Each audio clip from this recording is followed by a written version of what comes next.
Melihat Yogyakarta, bagi saya sejak dulu kala, saya selalu melihat Yogyakarta adalah City of London-nya Indonesia. Ada kegairahan dan semangat pembaharu selalu ketika mengingat Yogyakarta atau ketika sedang di Yogyakarta. Secara pribadi, bisnis saya saat ini 60% pendapatannya terbesar ya dari bisnis yang dibangun di Jogja. Sehingga bagaimana saya tidak mencintai dan menghormati Jogja. Belum lagi kesukaan saya akan sejarah. Belum lagi sebuah peristiwa besar terjadi di kala usia saya 30 tahunan, saya ke Imogiri, ke makam para raja yang ketika saya datang waktu itu sudah sore hari. Ternyata saya tidak boleh masuk hari itu karena biasa yang masuk hanya raja di hari itu. Saya berdua dengan sahabat saya, hanya duduk-duduk santai di sekitaran yang 30 menit kemudian tampak banyak rakyat sekitaran yang hadir memberikan bunga, sajen, dan makanan kecil di pintu masuknya. Sang penjaga pun tampak kaget karena kebiasaan seperti ini biasanya sang raja atau ngerso dalem akan berkunjung. Kok nggak ada yang ngabari? Mereka dengan sigap langsung berdiri sikap sempurna, berjaga dari sebelum maghrib sampai mendekati isya yang ternyata tidak ada yang datang.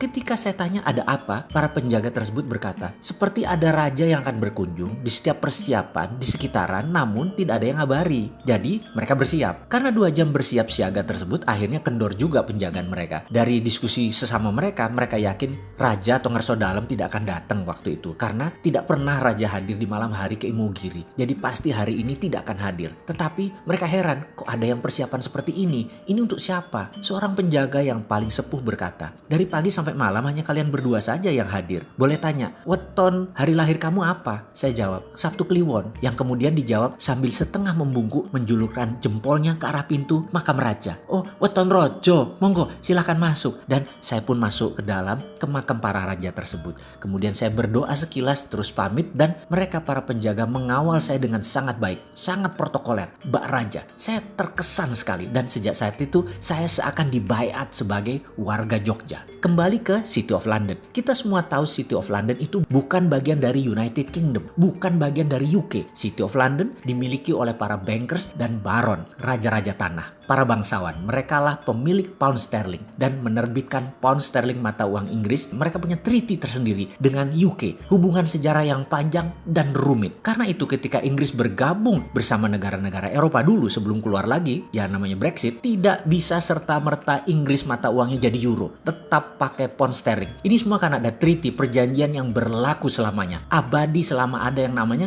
Great Britain, Inggris. Kita semua juga tahu dalam hukum internasional di Den Haag sana, Kerajaan Mataram Jogja tercatat dan berdaulat penuh. Mataram direspek oleh Belanda. Hingga ketika di awal Indonesia berdiri tahun 45-an, Republik Indonesia masih belum diakui PBB. Presiden Soekarno pun menggunakan strategi yang cerdik, mengatakan untuk sementara berlindung di Jogja sebagai ibu kota pemerintahan Republik. Itu simbol. Soekarno tahu sekali status bernegara. Mataram Jogja berdaulat penuh. Serangan terhadap negara berdaulat beda dengan serangan terhadap pemberontak. Dulu Republik dan tentaranya oleh Belanda dinyatakan sebagai pemberontak. Uang gobang, uang Mataram telah menjadi alat transaksi sejak lama, dihormati oleh Belanda sehingga ada exchange rate-nya. Sebelum kemudian dengan kelicikan Belanda, mata uang tadi ditukar semua menjadi gulden Belanda. Kerajaan Mataram Jogja yang usianya saat ini lebih dari 500 tahun memiliki sejarah panjang dibanding Republik Indonesia yang baru 75 tahunan. Perlu dicatat, dukungan Yogyakarta di awal kemerdekaan adalah sebuah pengorbanan luar biasa dari seorang Raja Hamengkubuwono ke-9 dengan mendukung